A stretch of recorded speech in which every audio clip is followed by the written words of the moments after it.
Well, good afternoon, everyone. Welcome to Ham Radio Basics Live, Season 3, Episode 12, Ham Radio News and Updates, 3/26/2025. Cooley, welcome. Good to see you, my friend. Glad you're here today.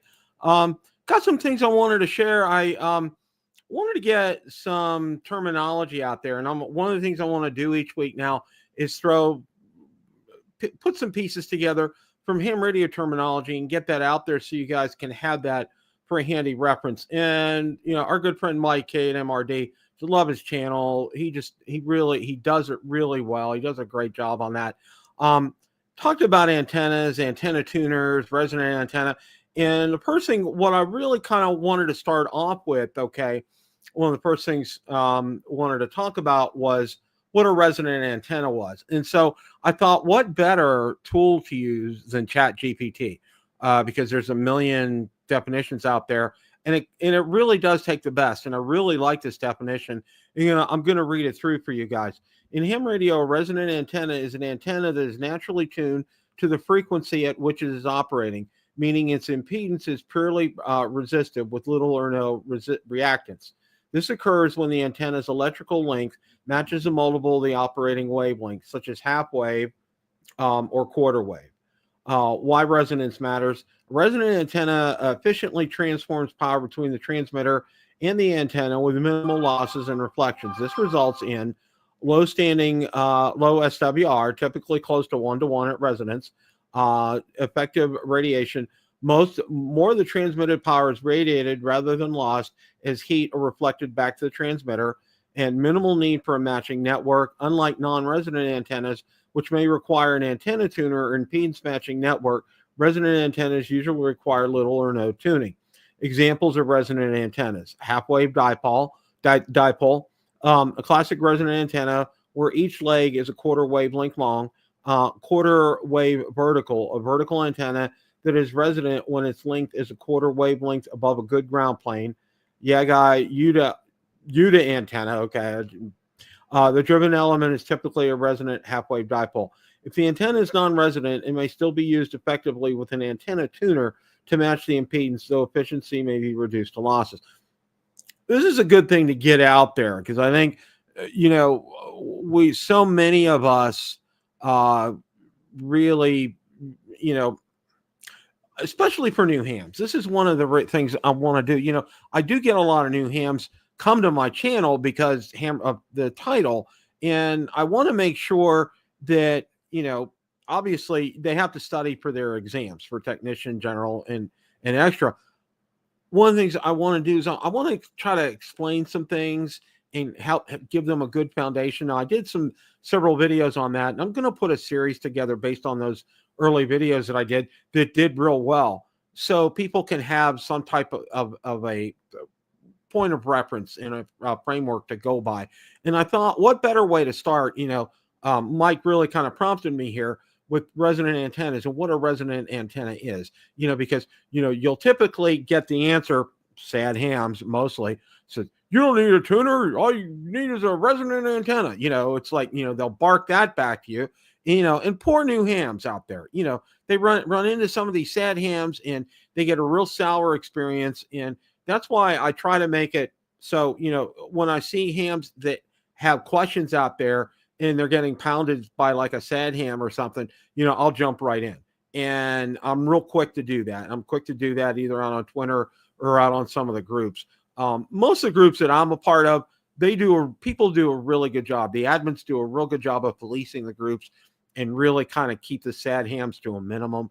I do get them occasionally in comments in my videos, but with this right here, this is a good foundational basic right here, a resonant antenna, and they'll throw that right at a new ham space. Well, you have a resonant antenna, and here they are. They've just, say they got their tech, and, they're trying to figure out the whole thing of ham radio. And, well, if you have a resonant antenna, you don't need a tuner. It's like, because, you'll find a lot, somebody will say, I think I want to get like a Yaesu FT-3185. What's a good antenna for it?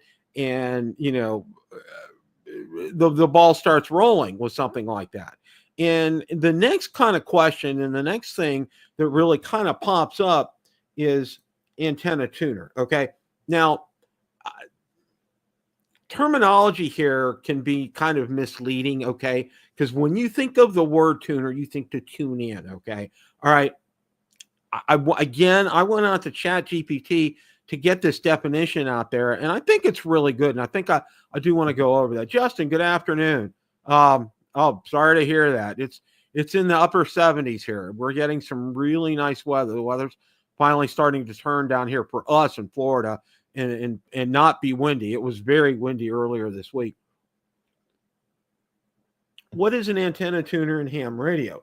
An antenna tuner, also called antenna matching unit, is a device used in ham radio to match the impedance of the antenna system to the transmitter's output impedance, typically 50 ohms.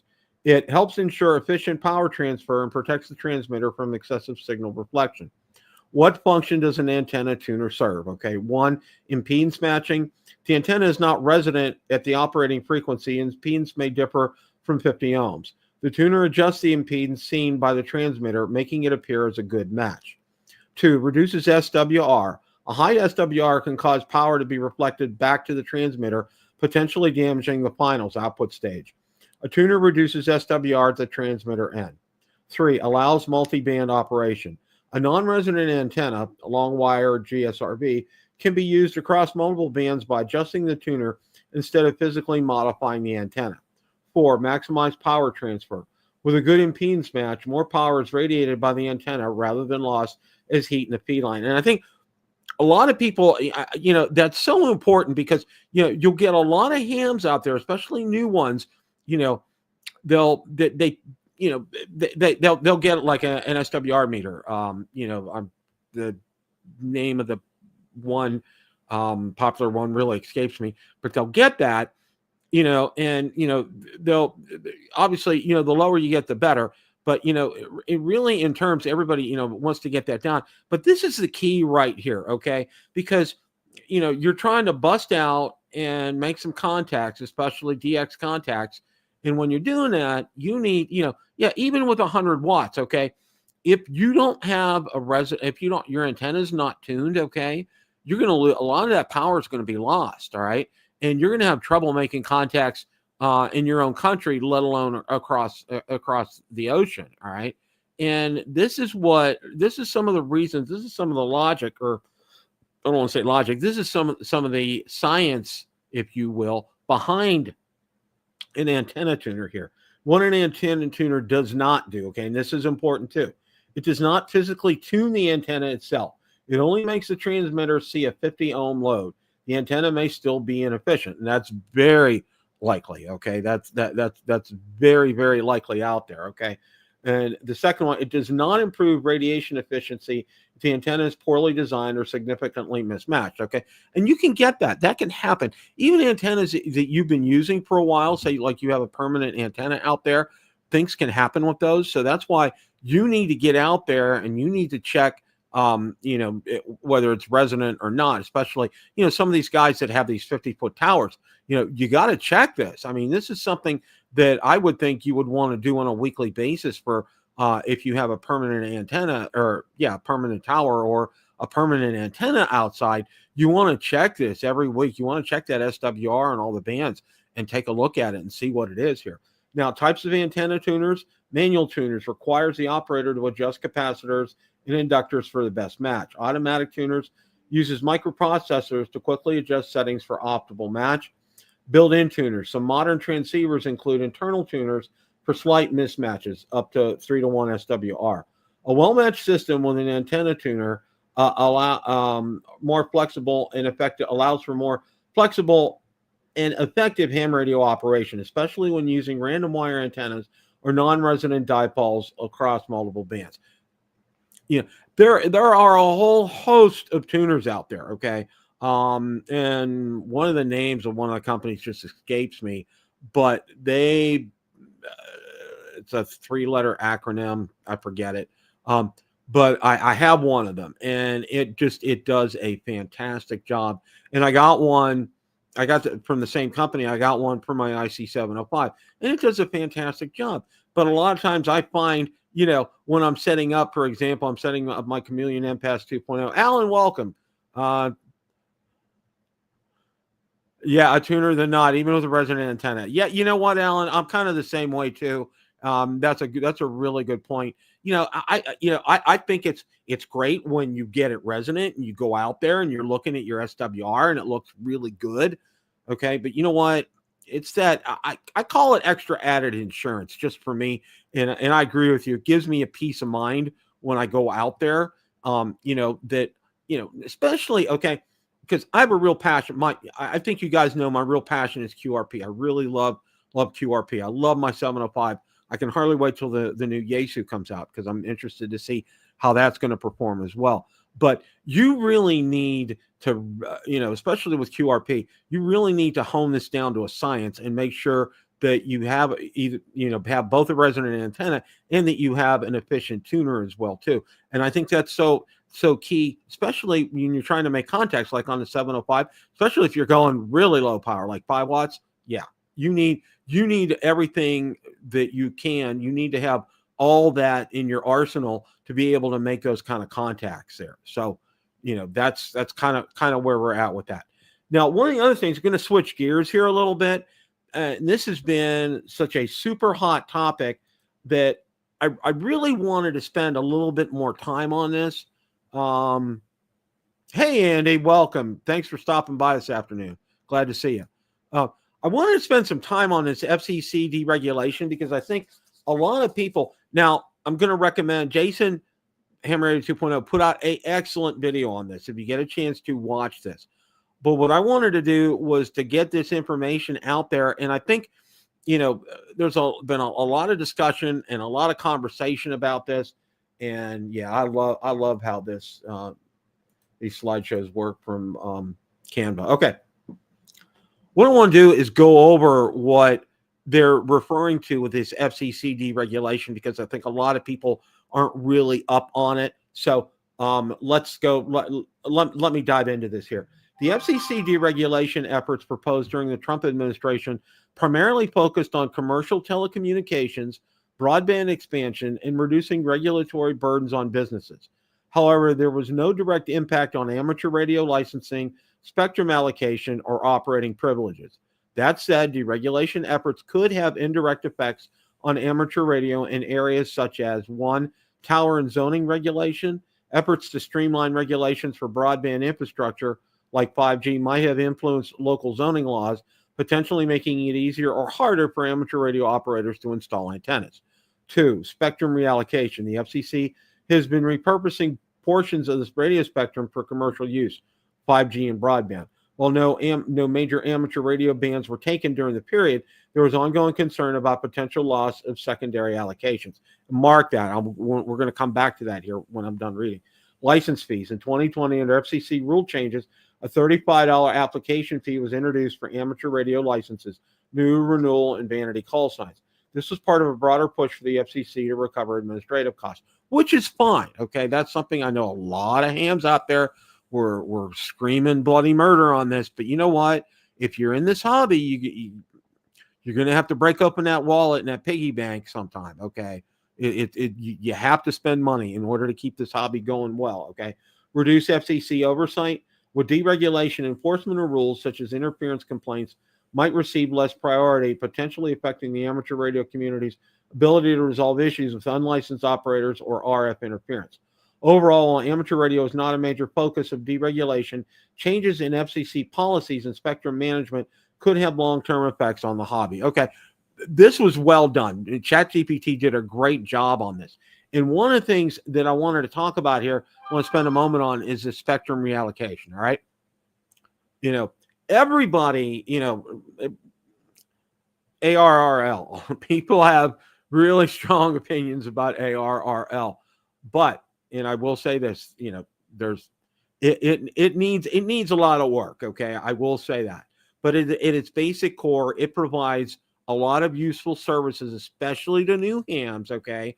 And those of us that have been around a while, it still is our best defense for, you'll have a spectrum defense fund out there. And this is what they do at ARRL is they want it. They're out there. They're a watchdog regarding our bands. Okay.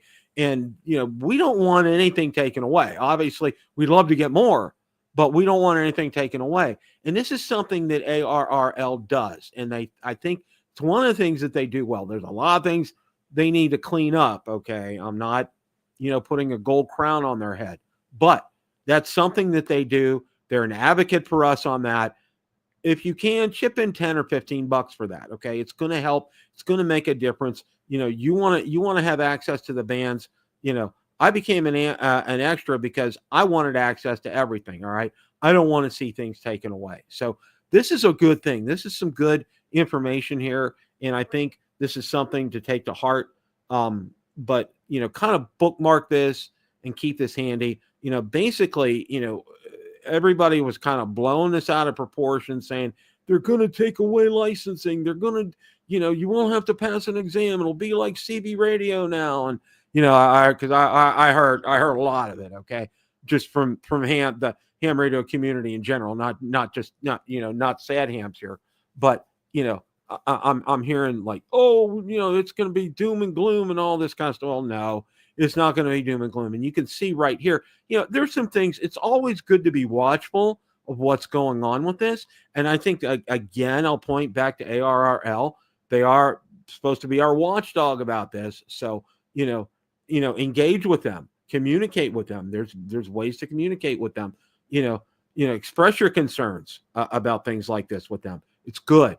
And the more that you do that with them, they will approach Congress and they will approach the FCC on our behalf. So, yeah, I say all that on my soapbox here, but no, this is good. And it's good news. Basically, nothing's really going to happen with amateur radio licensing here. They're not going to deregulate it. Okay. Which, on the surface, everybody was like, oh, immediately I'm concerned. Well, yeah, I was too when I heard this.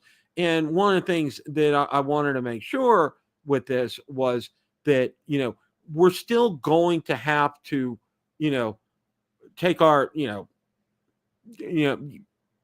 study and pass your exams. And I think that's a great thing. And I think, you learn a great foundational skills when you go through these series of exams, especially through our friends at Jason at Ham Radio Test Prep. They do Ham Test Prep. I'm sorry. They do a fantastic job out there. So kudos to them. They do a good job, but this is good news for us. So kind of bank this and put this in there. Chris, welcome. Good to see you this afternoon. Thank you for stopping by. I'm going to go on to some other things here. Saw several videos that I wanted to call to your attention this week.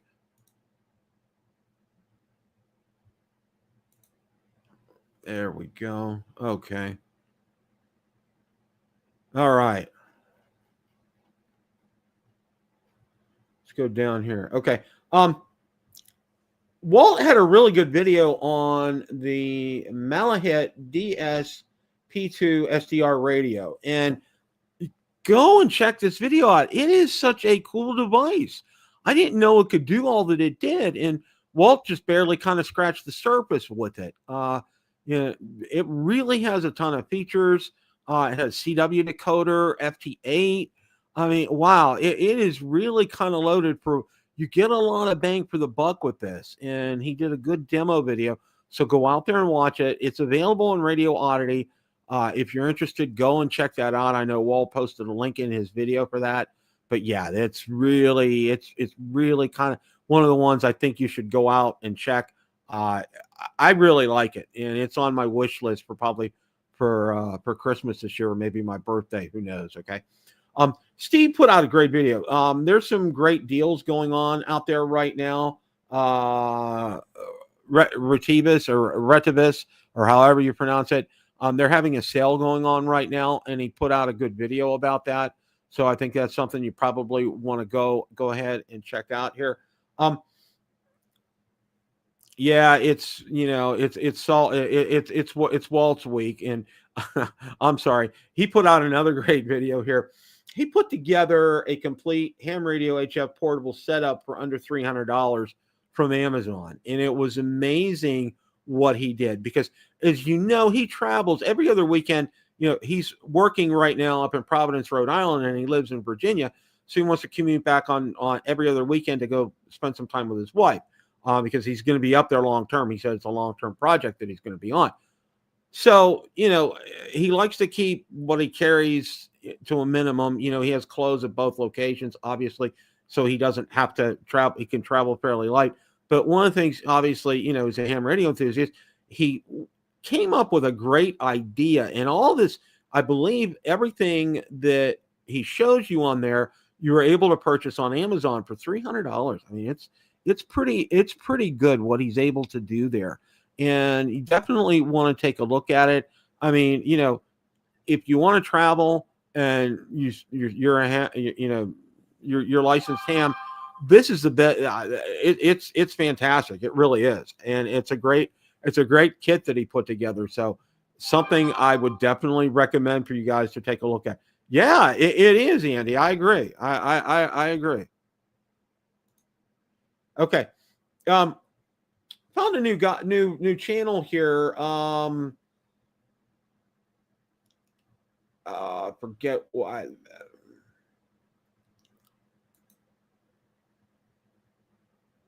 Okay, it's FT-891 ham radio power test. Great video on what the best power setting is for the FT-891. And this is from Traveling Ham. I just found his channel and subscribed to it. It's a great video. You know, ham radio is a you know, it's an experiment in progress. Okay. And you could make it, you know, as interesting as you want. And this is a way to do that, is to find what an optimal setting is for the FT-891. You know, many people have that radio, and it's a great radio. Obviously, you know, my one big thing with that radio is Yaesu, please. And John Kruk, if you're listening to me, pass this on. Please tell the good folks at Yaesu, you know, see if we can have an updated version of the 891 with a color touchscreen. That would be good, number one. And number two, clean up that menu. Gosh. Oh. Anyway, okay, I'm off my soapbox about that. But no, this is a great video. And it's always good to try to find an experiment where an optimal setting is, and especially with power, with something like this. And it's a good watch. I would definitely recommend this video. Go out there and watch that, and subscribe to Traveling Ham. He does a great job. I was very impressed with his channel. Okay, let's see what else we got here. My good friend Anthony, he's back. Okay, N8VOX. He recently they moved from Michigan to Tennessee. He's got a great job. I think he's working for K-Love Radio in their production staff. He's been in radio all his life, radio production, commercial radio, and he's having a ball at his job. It's glad to see him back. He's retooling his YouTube channel. He's put out a video about that. So if you haven't subscribed to him, do that. Anthony is just such a great guy. I'm good friends with him. He does a great job. It's so good to see him back and on. Anthony, if you're out there, welcome. Really good to see you back on there. I'm friends with him on Facebook as well too. Does a great job. Just a real down-to-earth guy. Somebody you really you definitely want to subscribe to him and watch some of his videos. But it's good seeing him back. Jason put out a good video that Amazon is having a spring sale right now through the 31st of March. So if you get a chance to, Jason has links in the video. Go out there and check things out. You know, Amazon is a lot different than it used to be in terms of ham radio gear. Definitely you want to check the link out in my video, because I have a lot of things there that I have and that I own that you can buy on Amazon now, especially a lot of these radios. What Amazon is doing is they're working in partnership with places like HRO. They're working with Gigaparts to help get radios to you. And, there's not really, pretty much the cost is about the same. And you'll get them. You're going to use Amazon Prime, so it's not going to cost you anything to ship. So But yeah, definitely check out these sales. There's a lot of good ones going on right now through the 31st. Watch his video. He did a good job on that. Okay. I don't know if you've ever seen Frank. Frank's done a great WCOO. Did a great video on Little Tar Heel 2 antenna test. Frank's done a lot of great basic videos. I've subscribed to him. I've watched so many of his videos and so many introductory videos, like on the 705, the 7300. He does a great job on that. It's a channel that you definitely want to follow and watch. I would definitely recommend that you watch that. And this is a good video. I just came across this today. It's something that I would recommend. You definitely want to get out there and watch that. So, and so that's all I have on that side of things. Weather's starting to finally break down here in Florida. It's getting a lot less windy here. Okay, and that means we're going kind of moving towards April, which is a good thing, because in March it's typically very windy down here in March, and temperatures are really starting to stabilize right now in the 70s during the day. And it's still it's the time of year to be down in Florida. There's a reason they call it spring break. There's a reason a lot of people come to Florida this time of year. It's about as ideal as you can get. Okay, mid to upper 70s, low humidity. Really can't ask for more. Now, you still got to be careful of the sun. For example, like around 2 o'clock in the afternoon, that UV rays are pretty high. So you want to limit your exposure. And that's one of the things that I learned quickly after moving down to Florida many years ago, is you don't want to be out in the heat of the day. I learned that, and I learned that the hard way, because went out and cut the grass at 1 o'clock in the afternoon. Big mistake. I got dehydrated. So yeah. So, oh, that's good to hear, Alan. That's good to hear. I know I have a friend, I have a drone friend that lives over in New Jersey. I have another one that lives up in Idaho, and weather's starting to kind of turn around right now this time of year, and it's a good thing, because I know I lived up in Ohio for 30 years, so I know. Oh dear God in heaven, I remember that, and it's really nice when the weather starts to break. You get sunny days. The precipitation is getting less and less, and it's starting to warm up, and that's a nice thing. That really is. Oh, wow, Justin, that's great. Thank you for sharing that. Oh, okay. It's an HT. Okay. Yeah, Akron. I lived in Columbus for 30 years. But I'm familiar with Akron. I'm familiar with Cleveland, Cincinnati, everywhere. I pretty much know Ohio like the back of my hand. Really loved living in Columbus. Only reason I'm down in Florida is because I met the most beautiful woman in the world and married her. So what can I say? And I left, my kids are up there. My grandkids are up in Ohio. So, part of my heart's up there, but, down here in Florida is where it's at. So, that's all I have for today. Justin, Cooley, Andy, Alan, Chris, thank you guys for stopping by. Really, really appreciate that. If you get a chance to watch these videos that I recommend, I go through a lot of the videos out there on YouTube, and I want to get videos that are relevant, meaningful, can be a short watch. So, oh wow, okay. Oh, very cool, Alan. Very cool. And just to mention, I just recently I watched the Stadium Series with the Blue Jackets against the Red Wings down at the Horseshoe. And that was wonderful to see that. I know they played up at the Big House before. I think the Red Wings have played one of the Stadium Classics up there, and I love watching those kinds of games. I think it's fantastic, and it's great. It's great for the universities. It's great for hockey. It's just a lot of fun. I went to a Winter Classic back in 2011, and you got to be careful where you sit at.